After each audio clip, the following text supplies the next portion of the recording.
The housing sector and the labor market have both shown further improvement, this according to the Federal Reserve. But the central bank, at the end of its two-day meeting, decided it was best to stand pat on interest rates. Steve Liesman has more on the decision that surprised almost no one.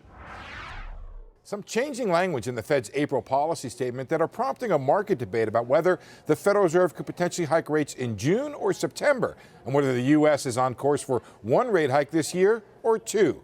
Among the changes in the statement, it eliminated concerns over global risks that have been so prominent in the March statement. It said growth, though, appears to have slowed and that jobs have improved further. It also eliminated concern of recent inflation readings picking up. So that's two somewhat hawkish changes and two somewhat dovish ones. Bond expert Bill Gross with Janus said after the statement the Fed is likely to hike just once this year.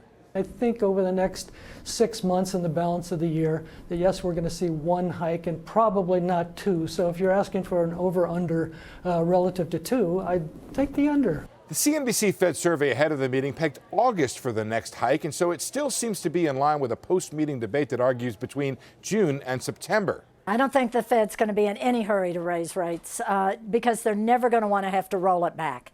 Once they go forward, they're going to want to keep going forward. So I don't see them racing into June.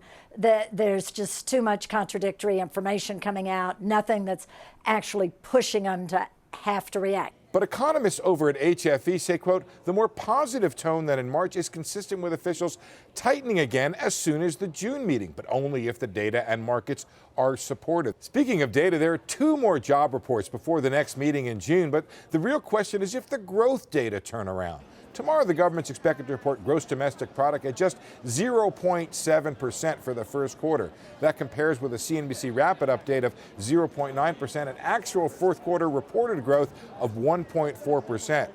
So it's expected to be another weak first quarter after a string of weak first quarters. And once again, investors face the tough question of counting on a second quarter rebound. The Fed is pondering the same question and figuring out whether to hike rates again. For Nightly Business Report, I'm Steve Liesman.